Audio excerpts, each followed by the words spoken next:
maa ngi dëkk Medina gounass mais turu cosaan bi moom kër boobu la ñu xam parce que suñu paa bëgg fi sanc moom maam boobu la tudd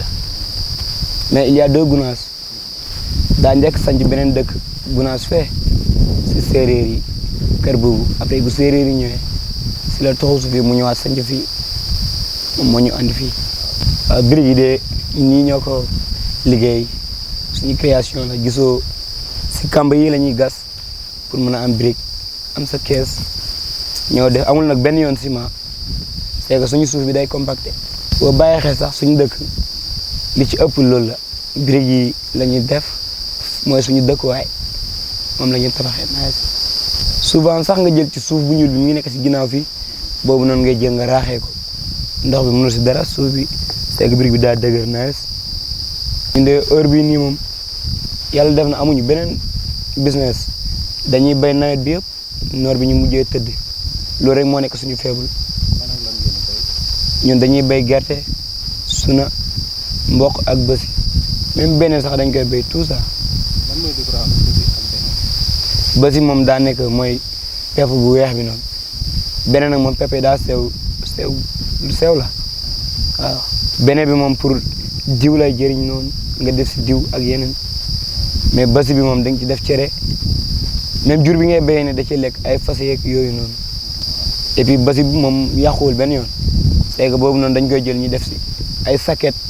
mooy suñu dëkk li nga gis ñi clôture yëpp saket yi foofu lañ koy jëlee waaw saket bësi même pas suna day am non dugub bi moom amul lu koy yàq dugub bi mën nga ko béy def ko ci ay saak boo ko defee foofu di nga koy wocc foofu ba nawet day fekkante sax yenn saa yi di nga béy mu ñëwaat ba beneen nawet bi fekk li nga béyoon daaw mu ngi fi waaw moom yombul yàqu loolu yàqu ko ci ay saako lañ koy def rek def ko si magasin yi ou bien nga am sa benn bâtiment nga dugal ko foofu dara du ko yàq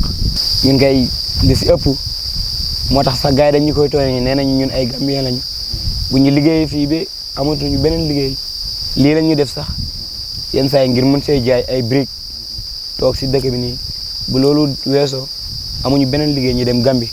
def yeneen business yenn saa yi sax gars yi dañ doon bañ dañ doon dàqiwante ak eaux et forêt bi c'est que dañ doon dagg bante yi yóbbu ko Gambie amuñu beneen business loolu la rek waaye. seen diggante fii ak Gambie sori na. waaw fii sori na ñun sax comme ni ñu koy waxee rek buñ yéegee ci oto muy daw ci tali rek yoonu Gambie bi lañ jël waaw population mi ñu ngi jooytu loolu waaw. courant amuñu ko ndox sax xëy na tane na 2015 2016 yooyu créé nañ ñu fi benn sara mooy forage fu ñu demoo ñu fee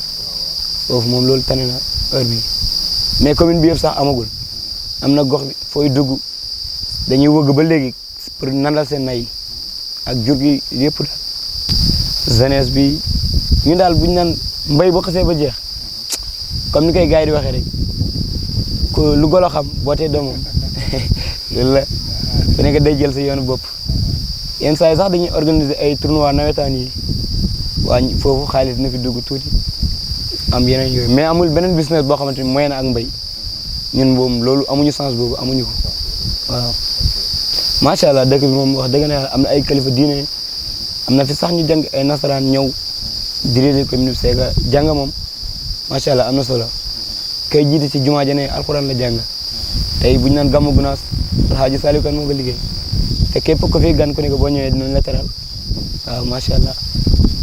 village moom trouvé 10 rek mais bul dégg ku ñëw bokk. waaw nañu dem si teen bu ñu doon gas fee suñu jardin boobu sax daaw organisé woon nañ ko mais dañ dem ba ñu naan ndox daa seer